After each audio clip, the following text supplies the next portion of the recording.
Welcome to the Stoner Story Witch podcast. I am Kristyn. Thank you for joining me today.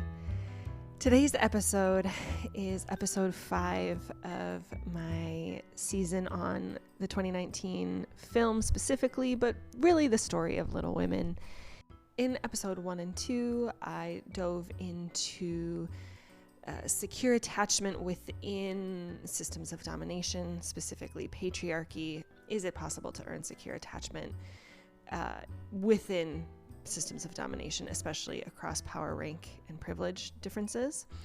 In episode 2, I dove deeper into moments of contact nutrition, which is to say the building blocks of secure attachment, kind of looking at moments of attunement and misattunement just through scenes from Little Women.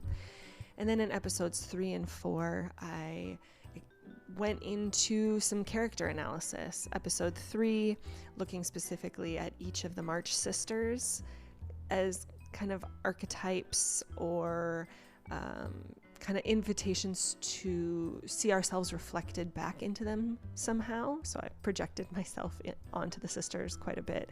Same with episode 4, but I looked specifically at more the class differences that are represented in the film. So I looked at the people that are in up power positions economically. So that is Sally and Lori and Mr. Lawrence and Aunt March. In the beginning of Act 2 of Hadestown, we see Persephone come on stage and she's all by herself. And one thing to know about Persephone is that she is a psychopomp. She and Hermes are able to, in Greek mythology, they're able to go to the land of the dead, they can travel freely throughout the realms. So the underworld, the land of humans, as well as the realms of the gods. In the musical Hadestown, she opens up Act 2 with the song Our Lady of the Underground. It is linked all over the fucking place in my show notes because part of that song is the lyrics that I pull for the theme song of the Stoner Story Witch podcast. So if you check out those links, you'll be like, oh, I did not make up those words. Thanks, Aeneas. But as she's singing this song, she gets to a point in the song where she belts out, "There's a crack in the wall." And it's significant because there actually is a wall that is referenced in Hadestown.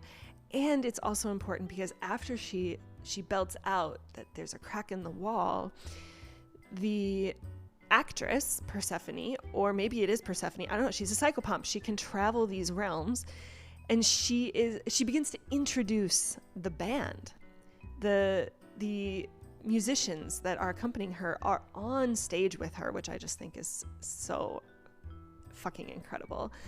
And she's actually introducing them as if you were at a concert, right? Anybody who's been to a concert knows that at some point during the concert, at least if it's a good concert, right, the person on the microphone is going to acknowledge who is playing the bass, who's playing the keyboard, who's playing percussion. Like, you go through, and because it's just who all is on stage here, and let's acknowledge them in a way that is not typical in a Broadway musical. But when we recognize that Persephone's role in the musical is connecting the land of the gods with the land of men, and she travels into the underworld, that she's able to travel in ways that all the other characters, aside from Hermes, cannot. She and Hermes are the only people in the musical that ever acknowledge the audience. Hermes is the narrator, but she's talking to the audience directly at the beginning of Act 2. But it's important to really take a step back and see that she is the psychopomp. She is connecting the audience with the story that is unfolding on stage. She's acknowledging that there are musicians accompanying her. And if she's acknowledging that there's musicians accompanying her, she is breaking down the fourth wall. I remember seeing, I'll link it in the show notes, I remember seeing some interview with Anna Kendrick on the Colbert, on Late Night with Stephen Colbert, and she was talking about how, I think she was talking about in Pitch Perfect, he referred to Pitch Perfect as a musical, and she's like, well, actually it's not a musical, and he was like, wait, what do you mean? And she explains that in a musical, it's not acknowledged that people are singing. It's like the songs actually advance the plot, and nobody is actually acknowledging that they are singing. But Pitch Perfect is a movie about musicians, right? The movie is about people singing. The songs that they're singing are not necessarily advancing the plot in any sort of meaningful way. And so if I take that into account that, okay, here we have this musical, and inherent in the beginning of this Act 2, we have Persephone acknowledging, hey, check out these people. Like, these are the people who are accompanying me. I am admitting to you that I am up here on stage and I am singing, and these are the people who are accompanying me. That is breaking down of the fourth wall. And the fact that it comes right after she says that there's a crack in the wall, it feels as if it is, see that these people on stage with me have real names. She's introducing them by their real names. And you in the audience, you have real names. Can you see that there's a crack in the wall? Can you see where the lines are blurred between what is this story, what is this musical, and how does this resonate in your life? Where do you see these themes play out in your life? And to me, asking the audience to find the crack in the wall is to acknowledge that story is an invitation for liberation. So that is the whole fucking reason why this episode is titled Crack in the Wall. It is the reason why I pulled from that song for the theme song for the podcast. And it feels so lovely and invigorating to be able to take a moment and really explain that here now. So in today's episode, I'm really looking at how are stories spells for liberation? How are they cracks in the wall? How do they enable us to get a different view of our own lives through these stories that might take place in different times, different worlds, as well as how are they invitations to liberation? What does it mean to say that story is prophetic praxis? I am going to talk a little bit about unschooling and a couple of the themes that really resonated to me, specifically regarding Amy's experience in school with her teacher. It's such a small part of the story that we see, but just, considering the lens that I am watching this movie from as a former public school teacher, with the invitation to see some cracks in the wall, that was something that just felt really juicy for me to take some time. So I'll be talking about that. I will also really be diving into creative practice as a liberation practice. And I will be diving into Hadestown themes. I think what I'm really trying to identify here is like maybe what are the components of stories that are invitations to liberation that are easier to see some cracks for liberation than others. And so what do those things have in common? What are the archetypal connections? That's a question that I'm just still exploring. That's kind of what this episode is all about.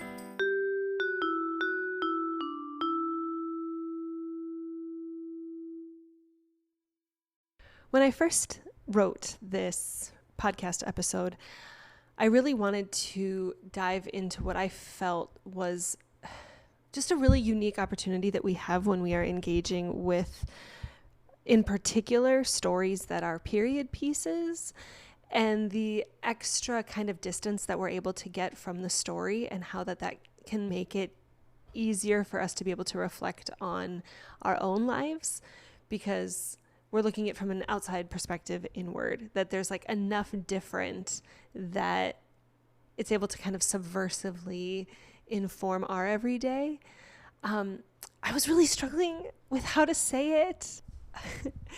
There's a little bit of synchronicity that's happening with me this week as I'm sitting here talking about prophetic praxis and what is it that my relationship to stories can actually do for me. Like, what is the actual technology that stories are providing?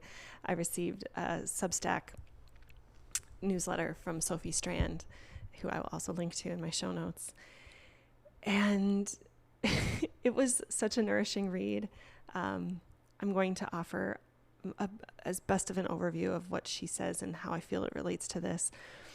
but it's her July 3rd, 2024 issued Substack called Disappearing Stars and Fake Realism. And she starts by talking about how as a child she'd be in this practice of gazing up at the night sky and kind of blurring her gaze, and she could see stars. But then if she tried to actually focus her eyes on a particular star, it would disappear. She was thinking at the time, she kind of related it to like, oh, it's like how you want to approach a cat. Like if you just want to if you want to go directly at a cat to pick them up, they're going to run away. But if you kind of like look to the side, pretend you're not even looking at them, you can approach them from behind and then you can pick them up. The way she puts that is way more eloquent than my overview here. But she then talks about that she learns that it's, about the shape of the eye and the parts of the eye. And then she talks about how as a writer researching for her next book, she's just reading all this nonfiction and she's like, but I need actual stories. I need some fiction. I need something that's going to nourish me and remind me why I write. And it's because I love to read and how going through the process of becoming a writer and the courses she took. And she says that in school, her professors exposed her to lots of art that made her who she is. But she also kind of walked out of that with this belief that popular stories like fantasy and romance are, she says, lowbrow and of a diminished nutritional content. The assumption was that the more immediately popular and accessible your work, the more likely it was not of literary value. That those books aren't, she says, quote unquote, real, that they are junk food escapism. But then she talks about how, she's trying to read all these, kind of elite novellas, and they're just like leaving her more and more malnourished. She says that finally she went to the bookstore and bought the popular books, the smut, those best-selling books that she says are not set in New York City with these relatable, disenchanted millennials. They're not, quote unquote, real. Most often they're set on Mars, or in what Ursula K. Le Guin calls the generalized otherworld of fantasy, Elfland. They struck me as being infinitely more real than most of what was passing as realist fiction. And then Sophie Strand continues that it's in those books that she starts to recognize herself, that there's people and worlds that took stories and feelings and pain seriously, that these protagonists are grappling with morality and illness and violence and disempowerment, grappling with embodiment and desire, and that it's in the romanticides that she finally remembers how revolutionary female desire can be when it's articulated without the stricture of what it is to be good literature. And then she says, I thought again of those disappearing stars. What if when we look directly at our lives disappear? But that fantasy and sci-fi approach from the rods, from the periphery. And Sophie says, I think because they take this oblique approach, they often get much closer to the real than our cone-centered realism gets. So what is more real? A novel with no plants, no ecological texture or consideration, and 3 depressed imaginary 20-somethings having bad sex? Or an epic story of heroism and animism set in the world with talking trees and many different diverse characters? Rods or cones, stars or no stars?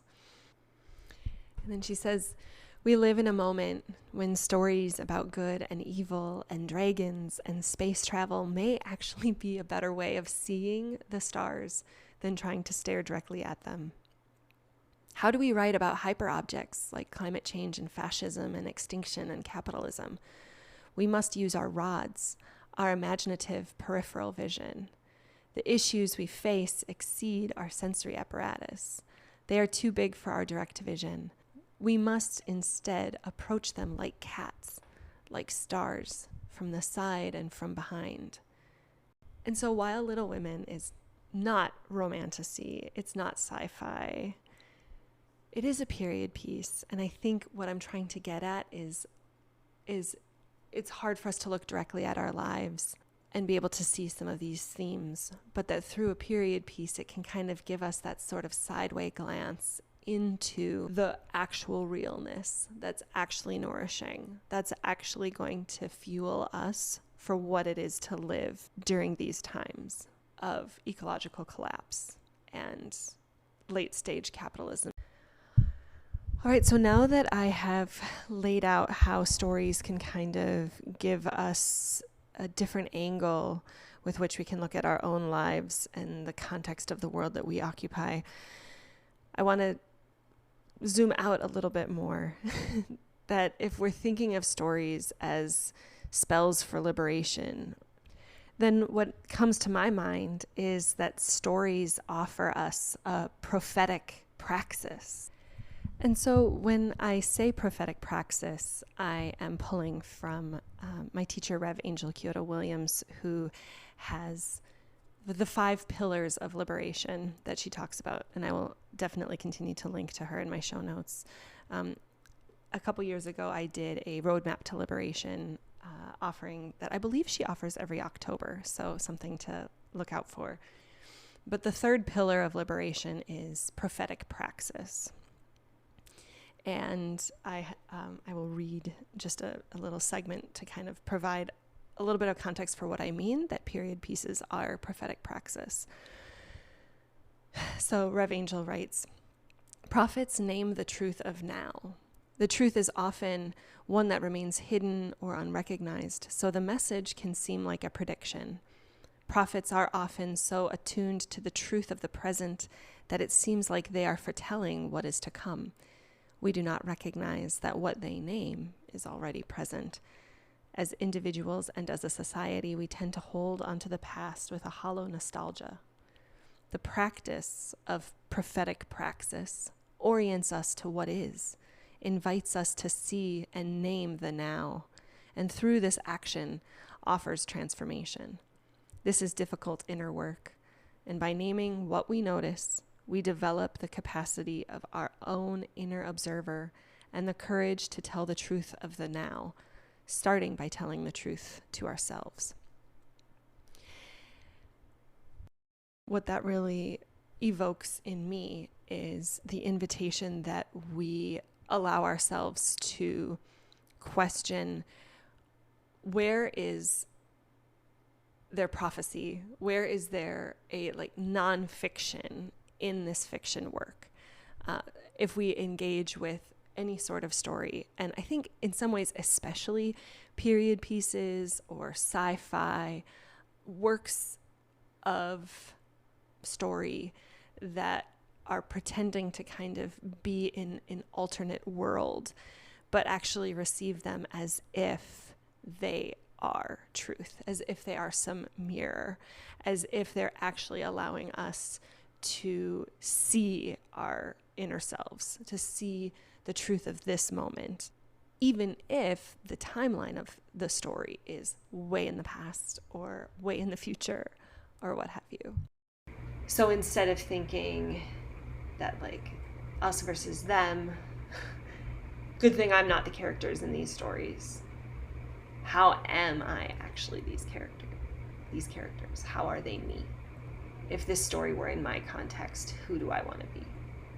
If this story were made within the context of the 2024 and the world that we're currently occupying, what would those characters be up to? Right? What social taboos is Jo committing? What injustices is she rallying against?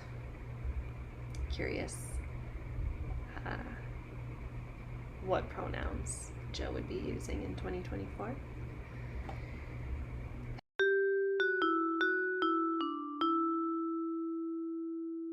As a recovering public school teacher, I was a high school biology teacher for about 11 or 12 years.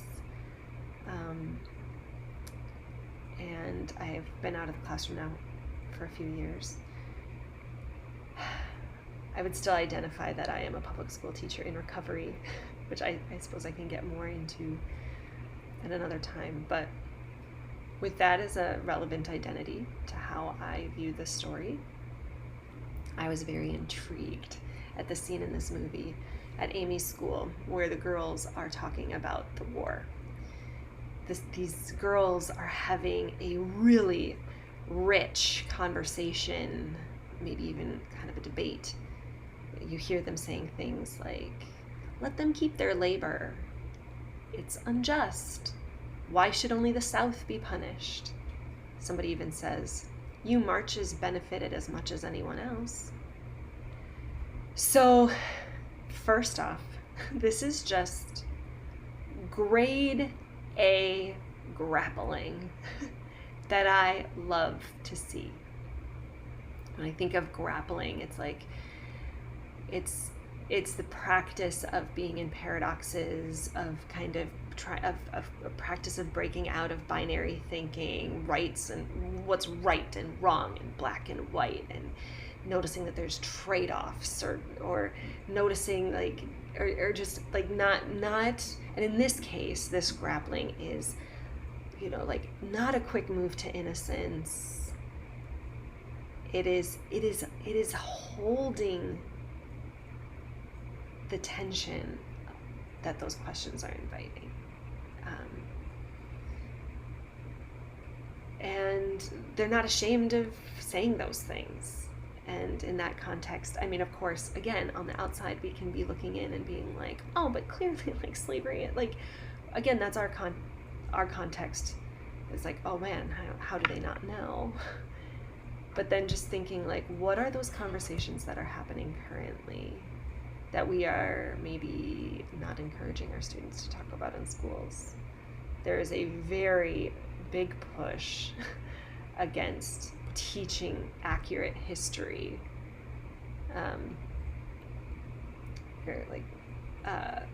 That is going on in the United States right now. And it is this wanting to coddle to the feelings of white students specifically so that they don't feel bad.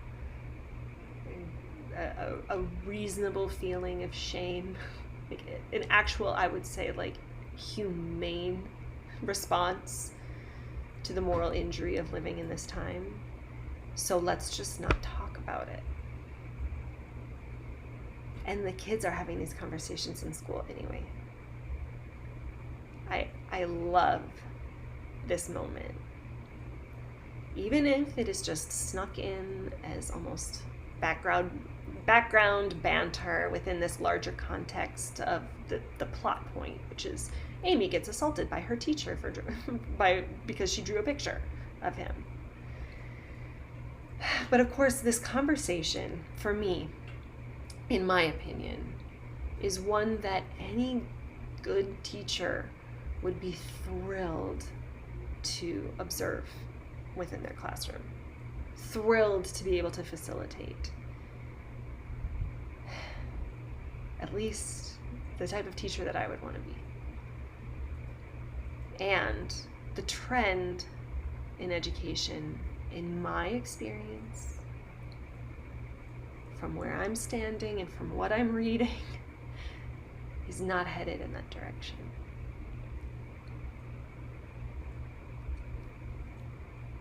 Let's focus on the fact that there is really high level critical thinking and social awareness that is being demonstrated by these girls in these whispers, while they presumably are supposed to be working on some wholly boring rote memorization all by themselves. You can kind of see in the background that like the people who are like doing what they should be doing are like sitting quietly at their desks, working on their own, not being in community.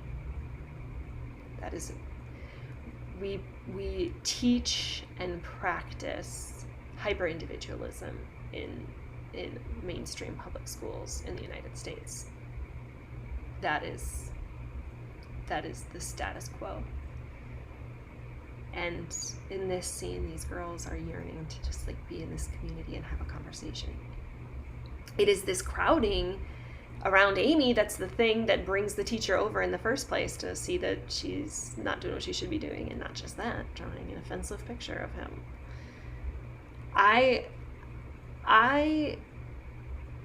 don't believe that the teacher hit Amy because she was being off task. I believe that he hit Amy because his ego is so delicate that he could not tolerate being the target of student mockery via her drawings. And that is a thing that took me a really long time to really let sink in as a teacher, as a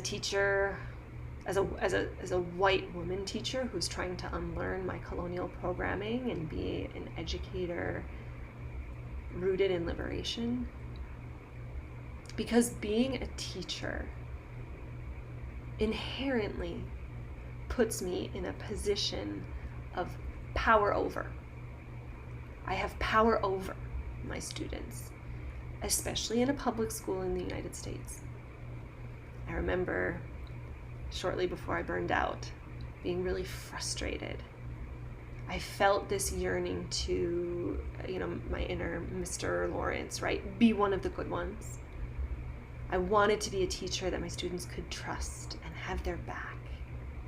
And yet, my white woman body will inherently, instinctively be perceived by the bodies and in the bodies of my students. Most of my students were not white-bodied. They will perceive me as more powerful than them, because I am. In these overlapping systems of oppression, I have power over them, and as a paid employee at this school, like the way, and I talked about this a little bit with Aunt March and the way that she was around Amy, the way that our society treats kids and the way we teach kids is giving adults, is teaching kids that to have less power than those in authority, priming them for fascism, in my opinion. Maybe that's going a little far for this episode. More on that later.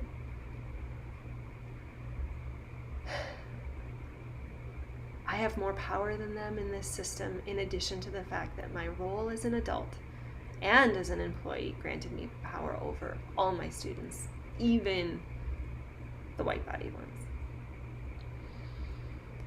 And I started to realize that when my students would rightfully protest, and this could be an organized protest. My school actually had a very active SOAR group, which is Students Organizing Against Racism. So they would have, planned protests. Okay, 4th hour, they're going to do this thing. There also were just really small scale protests. I had many students that would protest by just not coming to my class. And I see now that every opportunity was a chance for me to choose how to respond. That my education at that point had taught me that it reflects poorly on me as a teacher if my students refuse my class. My education and all my professional development trained my ego to be delicate to that offense. Somebody is misbehaving or protesting in some sort of way, and let's say Amy's protesting by drawing this picture of her teacher. Okay, and I never hit a kid. So I never assaulted a child physically. And I am certain that for the many years that I was not a liberation-focused teacher, I was not a safe haven or a secure base for my students.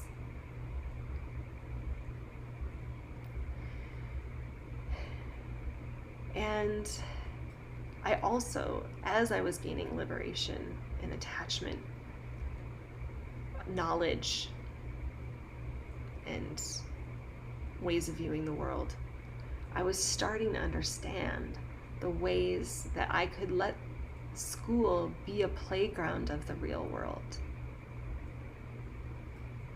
And that just like how we would host elections for student council or even presidential elections, or try to encourage students to embody letting their voice be heard, providing ways for students to practice protest is a monumentally important learning experience.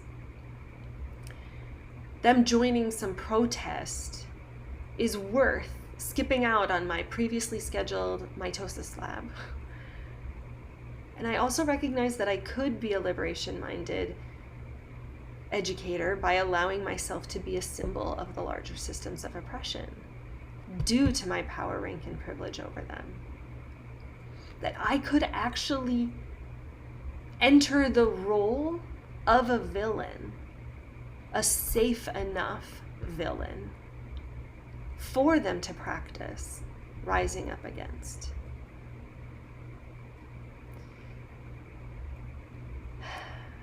This is the lens of a teacher who has been out of the classroom for a few years. I was not able to do it. I wish I could have done it.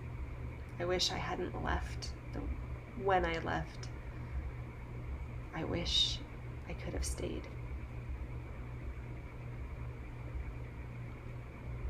But for too many years, I had been taught that we need to prepare kids for the real world, which meant punishing them for their transgressions harder and sooner, rather than preparing kids to create and fight for the world that they would prefer. A liberated future that maybe my limited imagination can't even fathom. Like, that's the role. That's my role as a teacher.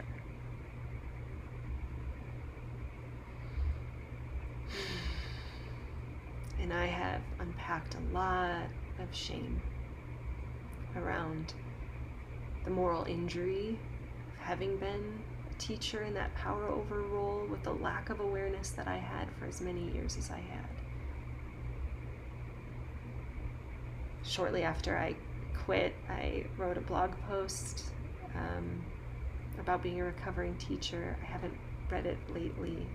Maybe I'll link to it. It is a thing I've been grappling with. I still am.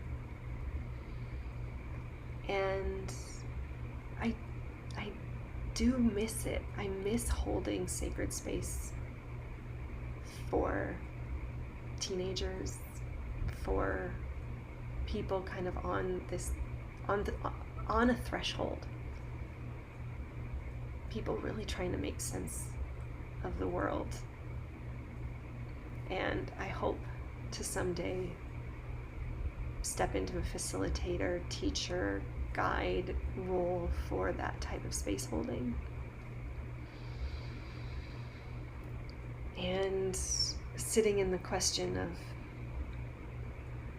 is there a school that would have me? So I also want to name that it is a privilege to be able to question your kids' school, like the March family did, right? It's a privilege to be able to change schools. There is privilege to unschooling or homeschooling. When I think of unschool, I have to recommend Akilah Richards' book and podcast and TED Talk, just Raising Free People by Akilah Richards, was another really pivotal work of mine as I was on this liberation journey as a teacher. I can't say enough how happy I was that Marmee did not doubt Amy's story. She didn't assume that Amy was full of shit and be like, well, you had it coming, which I have seen and experienced times when parents have not trusted their kids, the times that, and as a teacher, I appreciated when parents would trust me over their students. And now I'm really seeing the value of parents who maybe could be curious with the teacher of what happened, but trusted inherently that my kid's experience is true. the truthiness of what happened doesn't change that, like, that this was the impact. I don't care how mad that teacher was. You know, I had a kid. I'm glad that, that Marmee didn't blame Amy for drawing those pictures. She never made her apologize to her abuser. Marmee did all these things that I would say, you know, a good, supportive, secure parent should be encouraged and praised to do. So I'm sure there's a lot more that I can say about this. I will just sum up that as a former teacher, I was really glad to have this scene in Little Women to help me reflect on how is this type of education still happening? How can I invite in more liberation? Where is the crack in the wall here for me?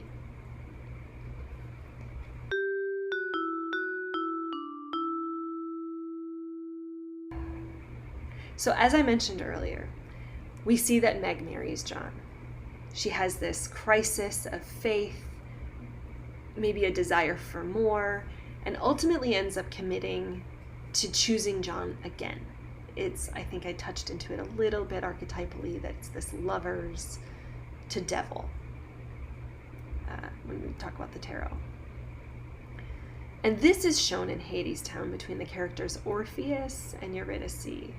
And there's this song that is the wedding song, where it is ultimately this lover's moment where Eurydice is, you know, kind of weighing this decision of, does she stay with Orpheus, knowing that it's going to be a little bit harder. He is, you know, he's not a rich man.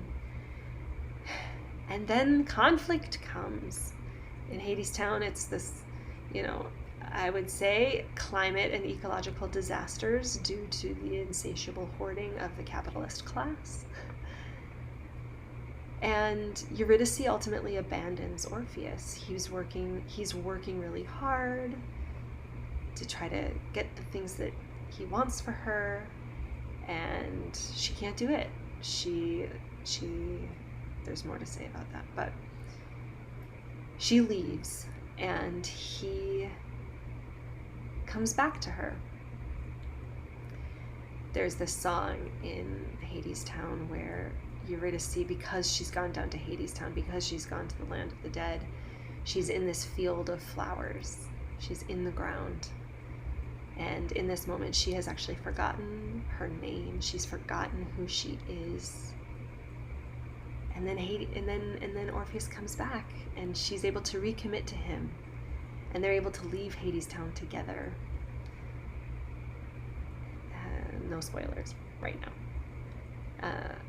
Meg and John's story conveniently kind of stops being told at that sweet moment of reconnection and recommitment, so we don't get to see what their next brush with tragedy will be. But again, like if on a longer time horizon, every story changes.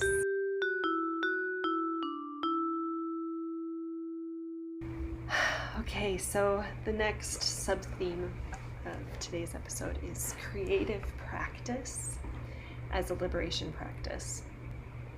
When the girls are discussing their creativity, we have Meg, the actor, Beth, the musician, Amy, the artist, Jo is the writer. We find that Jo and Amy both aspire to share their art with the world, and there is this desire to be the best. And Beth says something profound in that moment, which is ultimately the key to Jo's success in the end, quote unquote success, and, you know, capitalist success as well. And Beth says, "My music is just for us."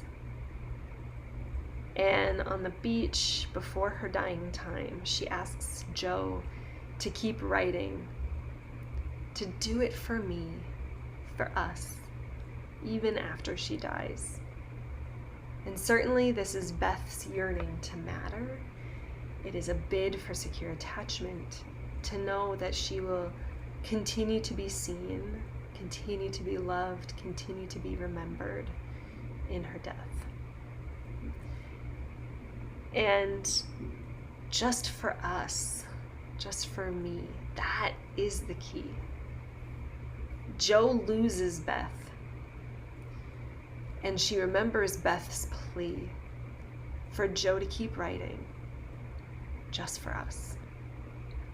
We see Jo awaken in the middle of the night. She sees Beth's empty bed. She gets her writing, all those clippings and pieces that we imagine she was hoping to sell to Mr. Dashwood, and she burns them. Just like Amy burned her book as a child. It is this ritualistic way that she is marking, I am recommitting to my practice for myself. And we see this return to her writing ritual. She puts on her writer's coat. She goes up to the attic. She opens her desk. She lights the candle. She dips in her pen, and she begins. And she just succumbs to letting the story flow through her, letting her body be the vessel of what needs to be poured into the world. And it is worth repeating that Marmee is bringing her food and company and safe touch and a shared rhythm during this time. Jo is alone, but she's not languishing in her loneliness. She's deep in her purpose. And this is some underworld journey that changes Jo. We see her negotiating the terms with Mr. Dashwood as herself. When she's done writing, she's laid back in the chair, so goddamn fucking secure in herself and her book. And he insists, perhaps, with whatever good reason, that the heroine needs to be married in the end for people to like it. That people would rather her be married than to be consistent.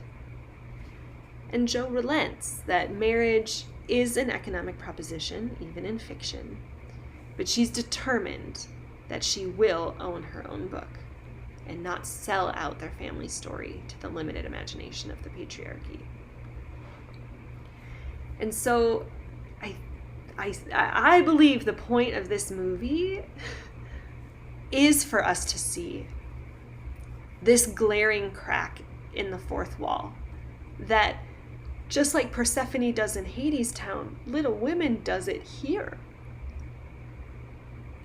It's separating our world from the world of the story. This whole movie is about Jo's struggle in getting this story out, and the ways that even in the end she had to sacrifice like the biggest part of who she is. Like that is her biggest plot point, is it feels like say choosing her liberatory creative practice instead of the status quo, that it's better to be loved than to do what you love, was like the crux that she was at. She said no to Laurie for a reason. That sometimes the story that wants to come out is not the story we get to see, that we get to read. But if we believe that stories are invitations to liberation, we can just be like, hey, wait now. How might Mr. Dashwood, how might a personification of imperialist, white supremacist, capitalist patriarchy have infiltrated how this story got to be told?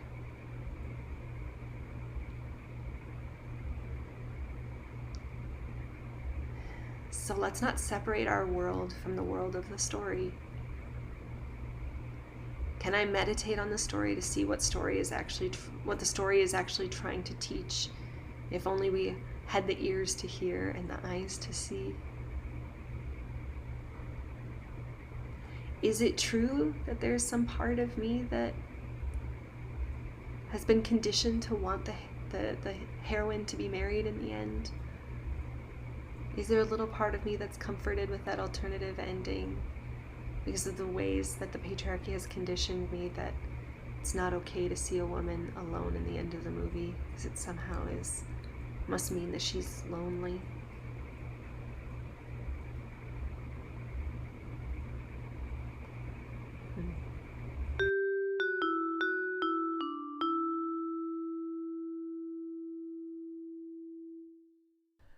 So when we look at Little Women as well as Hadestown being stories that relate creative practice as a liberation practice, I think it's really important that I give a little bit of context of what Hadestown has, and I've drawn out here the shape of stories. I think I mentioned that in some earlier episode, how Kurt Vonnegut has drawn out kind of the shape of stories. When I'm drawing out the shape of the story, if I'm looking at Orpheus and Eurydice and then also Joe, and I think of, the y-axis as being, the top of it being, things are going well, and the bottom are things are not going great. And then that middle line, I almost am thinking of what are the moments where they cross that line? And I think of it as moments when the characters are connected to their creative self. One of the reasons why I can't do a Hadestown podcast yet is because I oscillate between if we look at Orpheus and Eurydice, I can't decide who the creator is and who is the muse. I think I can look at it in some contexts and think that, Orpheus is clearly the writer, and Eurydice is his muse. But then I can also look at it with a different lens where Eurydice, or maybe what if Orpheus just doesn't even exist? What if Orpheus is a personification of her creative practice, and her ability to touch into and practice is inhibited by capitalism, by climate catastrophe. Anyway, so just to give a little bit of context, because I'm assuming that most people have probably not watched Hadestown or listened to the songs, but I will say that the character Orpheus, he has a song that will bring the world back into tune. He is actually a character. He is the only character that actually sings in Hadestown. He has a lyre that he plays, and he sings, and his song will bring the world back into tune. There is this la la la la la la that he plays. There's this melody that is only the only lyrics are ever this la la la la. Again, you will notice that that is also incorporated in the Stoner Story Witch song. But when he sings it, even in the middle of winter, a flower will appear. And it's like, it kind of, at first it seems like this really cool party trick, and he makes this flower appear out of nowhere, and that kind of is the thing that like convinces Eurydice that like, okay, like this guy's not full of shit. And his relationship with Eurydice is one where she inspires him to finish his song, but ultimately, as he's trying to finish it, climate catastrophe and capitalism comes in. Hades finds Eurydice, and she's in this really tough position. He brings her to the underworld with him. She technically chooses it, but we can remember that in late stage capitalism, there's an absence of good choices. So she doesn't really have any good choice. Orpheus then follows Eurydice. He follows her into Hadestown. And it's actually in this process of losing her and finding her again that he actually gains the experience to finish that song that he originally set out to sing. And in the process of singing that song, he realizes the ways in which he and Hades are one and the same. That Hades deals with this like seasonal abandonment by Persephone in very much the same way that Orpheus felt the abandonment by Eurydice. He needs to sing this song to Hades, and Hades actually won't even listen to the song until Persephone basically like threatens him with divorce. is like, no, like, God damn it, Hades, listen, like you need to hear this boy's song. because the melody that he's singing is like the original song of love of the two of them. And ultimately, Orpheus, quote unquote, wins and is able to bring Eurydice back with him. But Hades, of course, puts conditions on that victory. He says that Eurydice must follow Orpheus out. They can't walk side by side. And of course, doubt comes in. And we all know that it's a very sad ending to the Orpheus and Eurydice saga. If we relate Orpheus to Joe, if we say that Joe is Orpheus, then who is Eurydice? We could say that Eurydice is Beth, right? That Joe has a story that will give Beth some immortality, will bring her back. Like Joe is wanting to bring Beth back, and the only way that we can bring people back is by telling their story. And that she's earning that secure attachment with herself, with her sisters, making their lives matter in the midst of patriarchy that's going to tell you that nobody's going to fucking care. And fucking similar to how Hades doesn't want to listen to Orpheus's song, we have Dashwood who like reads her story and is like, yeah, sorry, this is bullshit. Like nobody's going to want to read this. And how Persephone makes Hades listen to it. It's Dashwood's daughters that find the manuscript and are like demand of their father that they want to read the rest of the novel. And then like that's the only like reason that Mr. Dashwood ultimately ends up giving Joe the book deal. And again, just like Hades, he's like, yeah, so like you've won, here's a book deal, but come on, like we need to have the heroine needs to be married in the end. Orpheus wins. They get to leave Hadestown. However, Eurydice has to follow behind. Yeah, you can like publish your book. However, like the most defining characteristic of who you are, you need to change for your character needs to be married. The whole fucking point of who Joe is like needs to be sacrificed on like the altar of like what we think the public is going to want. So there's that. I also think it's possible that we can look at the story of Hadestown from Eurydice's perspective. We see that at the beginning of Hadestown, Eurydice is disillusioned by the world. She's kind of on her own. She is kind of this, I would say, very stereotypical, like avoidant attacher, like everybody's just gonna leave you, like I'm on my own, it's better this way. But then she connects with Orpheus, and I like to think that Orpheus is a reconnection to her creativity, is a connection to her wildness. I like to sometimes listen to Hadestown and think, is Orpheus even really a character, or is he just an archetypal connection to something greater? Not to go crazy off onto a tangent, but I was just watching some YouTube thing. I'll see if I can find it and link it, about manic pixie dream girls, and how manic pixie dream girls are often this like one-sided or, you know, like two-dimensional character that's just like so quirky and whimsical. And the person that produced it was saying how, you know, the problem, a lot of the discourse on manic pixie dream girls is that, you know, like they're two-dimensional, but they are just written that way. And that the real problem is that they are viewed through the lens of the stale white Wonder Bread boy. That it's like, if instead of like calling women manic pixie dream girls as if that's a problem, to be like, why are there so many stale white Wonder Bread boys that are like desperate for a manic pixie dream girl to come and like reconnect them with their vitality or their I don't know, creative practice. Makes me curious to just kind of put a pin in this and just be like, how is the manic pixie dream girl maybe just like an archetypal connection to like something greater? What if it doesn't actually exist?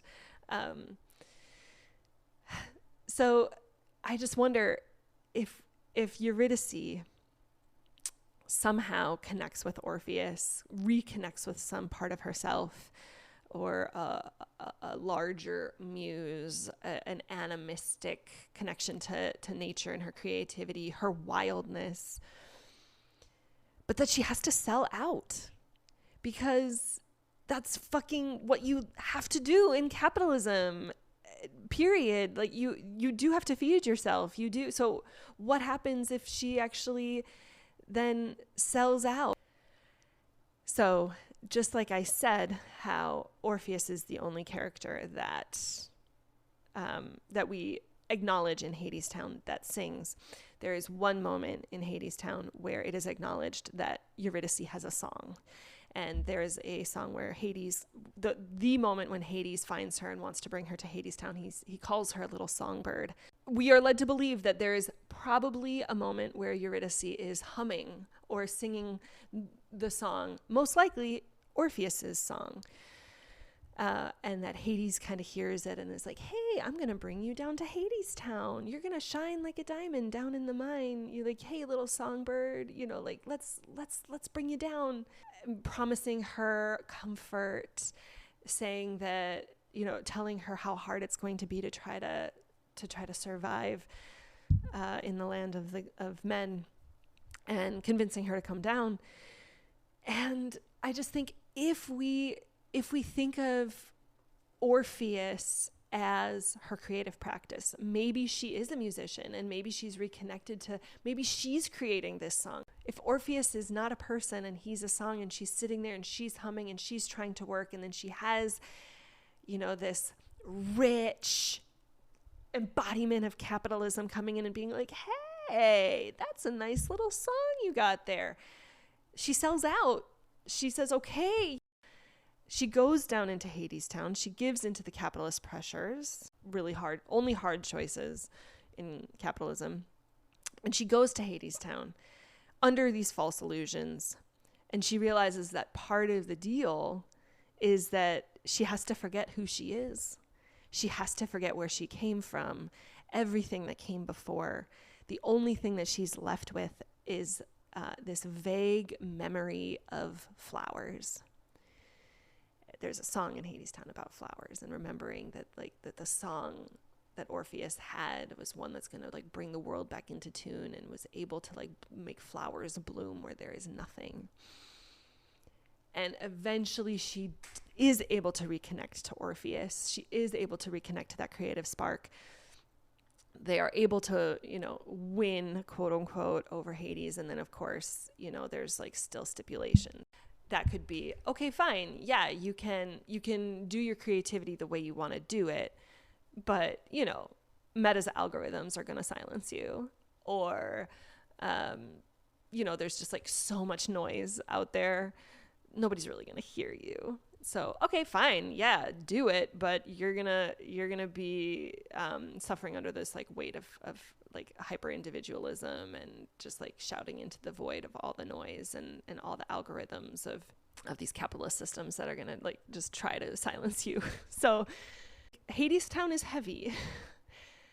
But if we think of Eurydice in terms of Little Women, we see that Eurydice is Joe, and the Orpheus is her writing practice.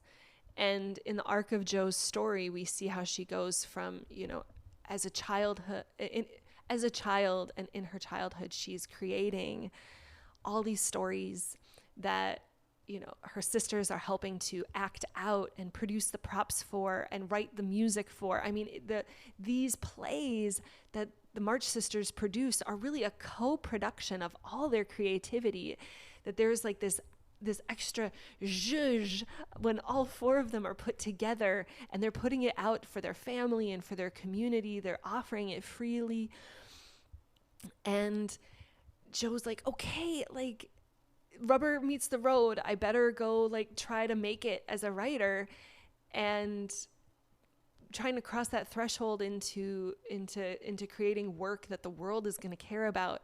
That's when we see that she gets the soul sucked out of her little by little, from Dashwood, from Friedrich, from losing Beth, losing Lori. And it isn't until she really hits that rock bottom that she finally does realize that what she's been missing and what she's been so bereft of is just the practice itself. is the love of doing it and who you are doing it for. What are you doing it in service of? And when she's able to let all of that click into place, she's unstoppable. She dons the jacket, dips the pen, lights the candle, and she goes to fucking work. And she's unstoppable. She hardly rests, but for, Marmee coming up to just give her a little cuddle, give her some food, and just kind of like I say, it is just like this beautiful moment that she is just seen and held, and her body is nursed as she is creatively, like, it feels like she's in labor. It feels like she's in labor, and Marmee is bringing her like the little ice chips and, like maybe like dabbing the sweat off of her brow, metaphorically speaking, but she's stuck upstairs until this creative project is finished. It's so beautiful.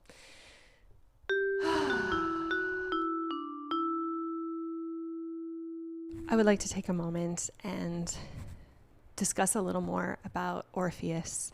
And I'm going to pull from the book, The Flowering Wand, Rewilding the Sacred Masculine by Sophie Strand. So the same author of the Substack with the Disappearing Stars.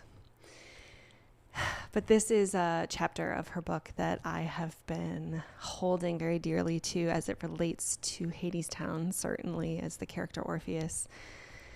So in chapter 12 of The Flowering Wand, Sophie Strand writes, "I wasn't surprised to discover that Orpheus had never really been a single mythological character. Aristotle and his contemporaries regarded the poems attributed to Orpheus as being authored by many different writers. Modern studies of classical texts and traditions have substantiated this perspective. Orpheus is plural. Rather than naming a specific heroic individual, Orpheus appears to have been used more as a spiritual title. You didn't pray to Orpheus, you prayed as Orpheus. Through lyric and poetry and ecstatic worship of the natural world." And then she continues on the next couple pages. "I think Orpheus offers us, men, women, non-binary, lichenized beings that we all are, a novel opportunity. He shows us that we need not immediately speak. First, we should listen. We should listen with our feet, our ears, our minds, and our desires. In order to be an Orpheus, we must be quiet and journey to the blind purple center of our own hearts. We each have our forest of connections that constitute our specific fruiting body. Orpheus asks us to go outside and take off our shoes, and he asks us, what will we provide a mouth for? Each of us is invited to mushroom into our own Orpheus. What stings our blood with an emergency of song?" And then she continues on another page. "Interestingly, in some of the myths, Orpheus does in fact succeed in saving his dead wife. What is important is not Eurydice's resurrection so much as Orpheus's ability to surrender himself to an act of grief that transforms time, opens the underworld, and finally drives other people so mad they must tear Orpheus apart and scatter his body as compost for the soil of a future springtime. His song serves three purposes: to celebrate what is lost, to move through mourning, and to agitate the listening audience into relational action." And then at the end of the chapter, Sophie writes, "Every mode of the masculine has a lyre, a mode of communication. What is yours? In an age of ecological crisis, we need poets and artists to shed the fictional constraints of sterile individuality.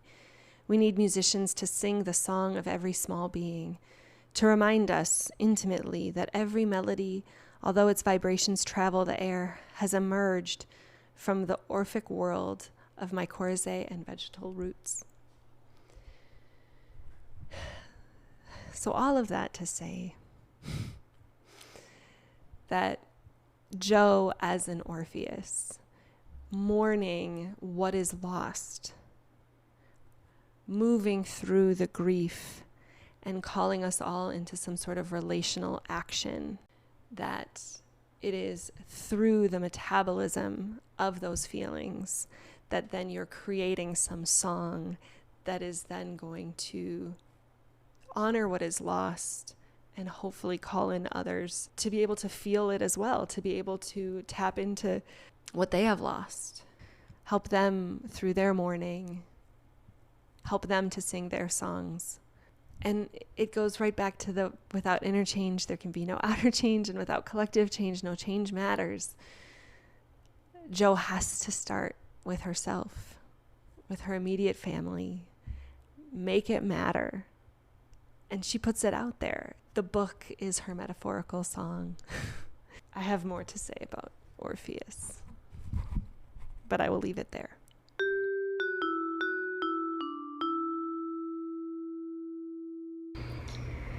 All right, and finally, we have why we build the wall.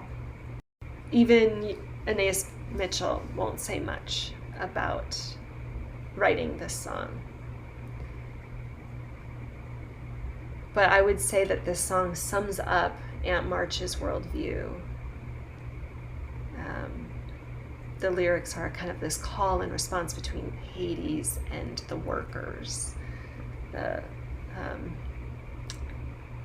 workers whose labor he exploits for his profit. But he says, why do we build the wall? We build the wall to keep us free. How does the wall keep us free? The wall keeps out the enemy. Well, who do we call the enemy? The enemy is poverty. Because we have and they have not. Because they want what we have got. The enemy is poverty. We build the wall to keep us free. That's why we build the wall. He says, what do we have that they should want? We have a wall to work upon. We have work and they have none. And our work is never done. The war is never won. The enemy is poverty. We build the wall to keep out the enemy.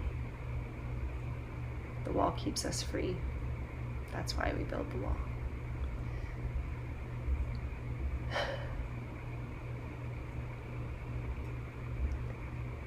Aunt March is so lonely in that big house.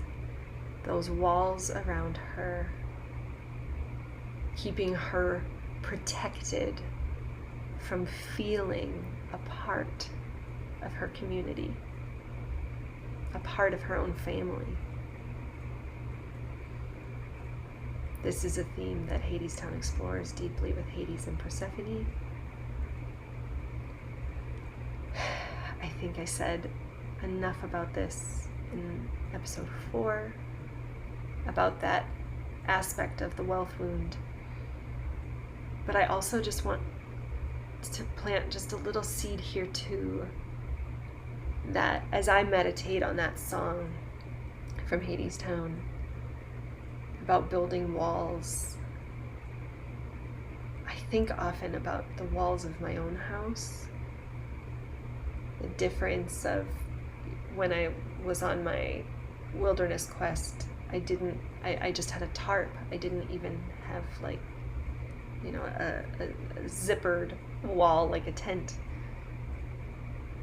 I didn't have that sense of being able to close myself off from nature. In what ways do our walls keep us as humans disconnected from our essential selves as nature? I took a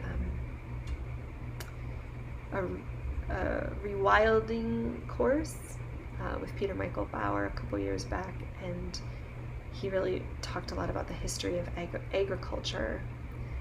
And I'm currently reading Liberated to the Bone by Susan Raffo, and she even has a section on just this idea that I keep coming back to, and it is that agriculture is this early tribalist thinking, us versus them. It's colonialism. It's dominating and decimating the land and the resources for us, which is to say our species. Putting up fences so that these are my tomatoes, not the rabbits and not the deer. That agriculture and power over the dominating of the land that is wounding us from our interconnectivity with all living things. And I just want to name that importance here, and that this is a deep theme of the podcast. I want to just remember that when we think of Stoner Story Witch as answers to questions, or a process, a step 1, 2, 3. That Stoner is about the practices and perhaps plant medicines that connect us to our own wildness.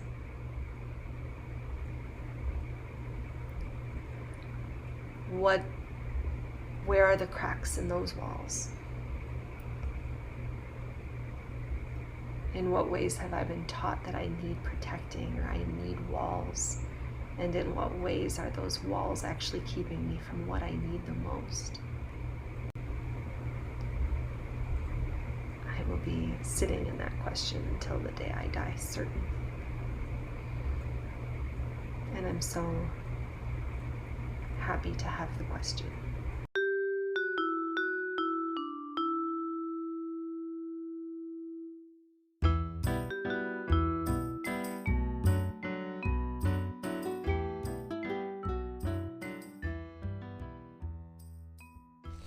Thank you so much for joining me today. Thank you so much for tuning in to whatever episodes you listen to, as I'm trying to figure out what is the framework? What is the Stoner Story Witch call? What is the Stoner Story Witch process? I have one final episode that I will be kind of noodling on. I want to take some time to actually listen to my own podcast back to me and see if there's something new that emerges. I'm not entirely sure what the last episode is that I'm going to be sharing. Aside from that, it's going to just be a little bit of a commentary on what the process of making this podcast is, diving into a little bit more of the process of sourdough that I know I mentioned at kind of the episode 0. And that is, basically it's if I relate this story to my life, if I am Joe, or if I allow myself to be Orpheus and Eurydice, but also acknowledging the ways in which I'm Aunt March and I'm Hades.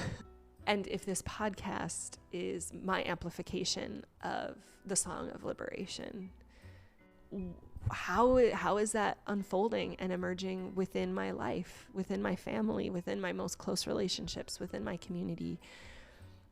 For the sake of what?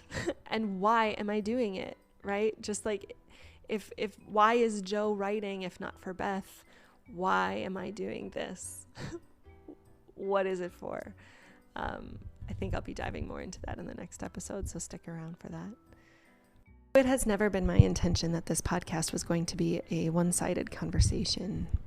I invite you to email me at stonerstorywitch@gmail.com with any connections or questions, or just sharing what resonated with you. In what ways has anything that has been shared on this episode or any of the episodes, how has it fit into your life?